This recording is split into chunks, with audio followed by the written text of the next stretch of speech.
वंदे मातरम, जय श्री राम। आज हम प्रकृति दर्शन के तहत आपको एक वृक्ष पलाश, जिसके फूल इस समय पूरे प्रकृति को सुरभित कर रहे हैं, उससे परिचय करवा रहे हैं।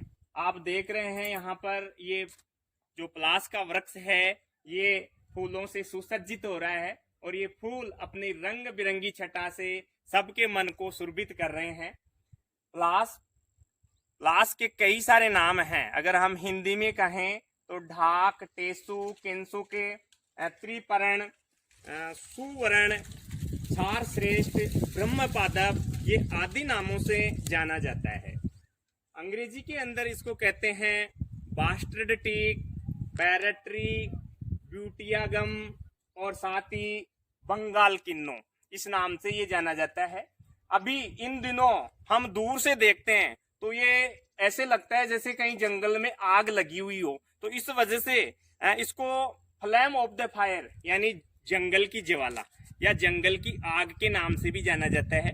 ये क्वेश्चन आरएएस प्री की एग्जाम में भी पूछा गया था कि जंगल की ज्वाला कौन से पेड़ को कहा जाता है, तो इसको इसी वजह से फ्लेम ऑफ द फायर यानी जंगल की आग कहा जाता है। बहुत दूर से देखने पर इसका जो ये केसरिया रंग है, ये जो लाल रंग है, ये दूर से ऐसा लगता है जैसे कि इस जंगल में कोई आग लग गई हो। तो इस पेड़ की जो अनुपम छटा है, निश्चित रूप से ये बहुत ही उपयोगी पेड़ है और ये पूरे भारतवर्ष के साथ साथ विश्व के भी अनेक भागों में ये पाया जाता है। भारत में ये लगभग सभी राज्यों में पाया जाता है और मुख्य रूप से इस पेड़ के जो है 3 रूप मिलते हैं। ये वृक्ष के रूप में भी होता है, ये झाड़ी के रूप में भी होता है, ये लता के रूप में भी होता है। राजस्थान में ये सबसे ज्यादा वृक्ष के रूप में पाया जाता है। इसका जो वानस्पति नाम है वो है फेबीसी, यानी ये फेबीसी कुल का पौधा है और इसका जो वानस्पतिक नाम है पेड़ का वो है मोनोस्पर्मा, ब्यूटिया मोनोस्पर्मा। हम भारत में बात करें तो इसके मुख्य रूप से जो फूल हैं वो 3 तरह के आते हैं। एक तो जो आप अभी देख रहे हैं राजस्थान में, यहाँ जो मैं अभी अरावली पर्वतमाला से आपको बता रहा हूँ, ये यहाँ पर थोड़े केसरिया रंग के फूल हैं, लाल रंग के। इसको बोलते हैं वानस्पतिक, इस वृक्ष को कहा जाता है ब्यूटिया मोनोस्पर्मा। एक इसमें सफेद फूलों वाला पलाश भी होता है जिसको बोलते हैं ब्यूटिया पार्विफ्लोरा। तो सफेद फूलों वाला जो पलाश होता है वो विशेष रूप से औषधीय दृष्टि से बहुत महत्वपूर्ण होता है। एक पीले फूलों का भी आता है जिसको बोलते हैं ब्यूटिया सुपरवा। तो इस तरह से इसकी 3 प्रजातियां हमारे देश में पाई जाती है और सबसे ज्यादा जो राजस्थान में ये पाया जाने वाला पेड़ है ये ब्यूटिया मोनोस्पर्मा है। यहाँ पर ये वृक्ष के रूप में पाया जाता है। वृक्ष के रूप में हम बात करें तो ये 10 से 15 मीटर की इसकी हाइट होती है और इसकी जो पत्तियां होती है, जैसा कि मैंने कहा था, ये त्रिपर्णी, यानी कि एक मुहावरा भी है कि ढाक के वही 3 पात। तो ये ढाक, ये जो है इसकी 3 पत्तियां, ये 3 पत्तियों के एक क्लस्टर के रूप में आती है। इसी वजह से इसको हम ये जो मुहावरा काम में लेते हैं, ढाक के वही 3 पात। इस वृक्ष की हम बात करें तो साहित्य में भी इस वृक्ष का बहुत प्राचीन समय से ही उल्लेख किया जाता है। शुक्ल यजुर्वेद के प्रथम अध्याय में भी पलाश ट्री का उल्लेख किया गया है। साथ ही साथ हमारे संस्कृत साहित्य में इस पलाश के वृक्ष को प्यार के और बसंत ऋतु के आगमन के प्रतीक के रूप में भी इसका बहुत सारा उल्लेखित किया हुआ है। अंग्रेजी साहित्य में हम बात करें तो रुद्रयार्ड कीपलिंग ने beyond the pale tales from the hills में भी इस वृक्ष का उल्लेख किया है। हम बात करें साहित्यकार गीत गोविंद का, तो साहित्यकार गीत गोविंद ने भी जो उसकी टीका है जयदेव की जो गीत गोविंद करके जो टीका है, उसमें इस पेड़ के फूलों की तुलना उन्होंने प्यार के देवता कामदेव यानी क्यूपिड के लाल नाखूनों से की है, जो कि प्रेमियों को घायल कर देते हैं। तो इस तरह से इस वृक्ष की सभी जगह जो है बहुतायत रूप से इसकी चर्चा देखने को मिलती है। ये इसके जो फूल हैं ये राज्य पुष्प है, यानी कि उत्तर प्रदेश और झारखंड 2 स्टेट्स के ये राज्य पुष्प के रूप में भी इसको मान्यता दी गई है। तेलंगाना में विशेष रूप से अभी जो शिवरात्रि का पर्व आएगा उसमें भगवान भोलेनाथ की पूजा इसके फूलों से की जाती है। तो इस तरह से देश भर में ही नहीं अपितु पूरे विश्व में इस पलाश के पेड़ की एक अलग ही महत्ता है। और इस समय ये पूरी प्रकृति, अगर हम बात करें चाहे वो अरावली पर्वतमाला हो, चाहे वो कोई सी भी हिल्स हो, इस समय ये पूर्ण परवान पर इसके पुष्प जो है लगे हुए हैं। और ये बहुत ही बहुउपयोगी पौधा है।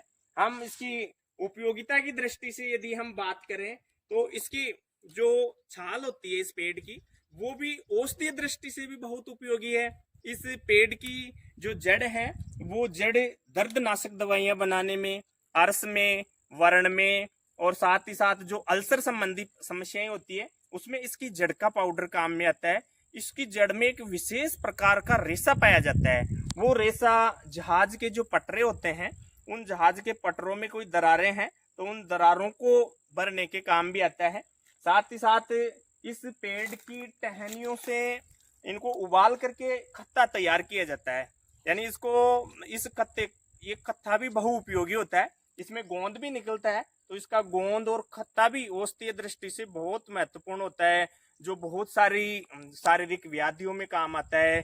उदर संबंधी कोई दिक्कत हो, दांतों में कोई समस्या हो, श्वास संबंधी कोई दिक्कत हो, या फिर कोई त्वचीय विकार हो, तो उन सब में इसका गोंद और इसका खत्ता काम में लिया जाता है। साथ ही साथ इसकी पत्तियों की हम बात करें तो इसकी पत्तियां भी जो है ये बहुत उपयोगी है। राजस्थान में और बंगाल में इसकी पत्तियों से बीड़ी बनाई जाती है।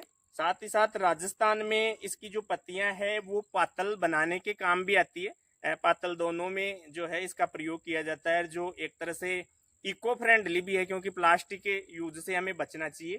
तो उस हिसाब से हमें अपनी प्रकृति के साथ एक सामंजस्य स्थापित करने की आवश्यकता है। उसके बाद हम बात करते हैं इस पलाश के वृक्ष के फूलों के बारे में, यानी कि इसके जो फूल हैं वो भी बहुउपयोगी हैं। ये जो फूल हैं ये आदमी को मानसिक शांति तो प्रदान करते ही करते हैं। साथ ही साथ यदि उसके किसी तरह का कोई गर्मी है, यानी गर्मी के मौसम में इनके फूलों को पानी में भिगोकर नहाने से ये शीतलता प्रदान करते हैं। और एक इसका विशेष रूप से उपयोग है प्राकृतिक रंगों के रूप में। अभी होली आ रही है और होली में जो प्राकृतिक रंग जो काम में लिए जाते हैं, तो उस दृष्टि से केसरिया रंग बनाने के लिए ये फूल जो हैं इनको नेचुरल तरीके से थोड़ा सा तैयार करके केसरिया रंग बनाया जाता है। और साथ ही इसका एक और महत्वपूर्ण उपयोग है वस्त्र उद्योग में, यानी वस्त्र उद्योग में फैब्रिक्स के रूप में इसको काम में लिया जाता है। जो हमारे टेक्सटाइल इंडस्ट्री है उसमें इसकी फैब्रिक्स लगाई जाती है। टेक्सटाइल इंडस्ट्री के साथ साथ इसके फूल कॉस्मेटिक के रूप में भी काम में आते हैं। सौंदर्य प्रसाधन में एक आयुर्वेदिक औषधि कमरकस जो बहुतायत मिलती है वो भी इसी से बनाई जाती है। इसके अलावा इसमें एक पॉड, यानी इसका जो फल होता है वो फली के रूप में होता है। फली को, उसके जो बीज होते हैं उन बीजों को पीस कर उसकी बुकनी बनाकर अबीर भी बनाते हैं। साथ ही साथ इसकी फली भी बहुत आयुर्वेदिक दृष्टि से महत्वपूर्ण होती है। ये कर्मीनाशक के रूप में, यानी कि पेट के कीड़ों को मारने के लिए हो, या जो कोई भी इस तरह का कोई भी त्वचा से संबंधित जो दिक्कतें आती है उसको, उसकी फली को पीस करके उसके पाउडर को प्रयुक्त किया जाता है।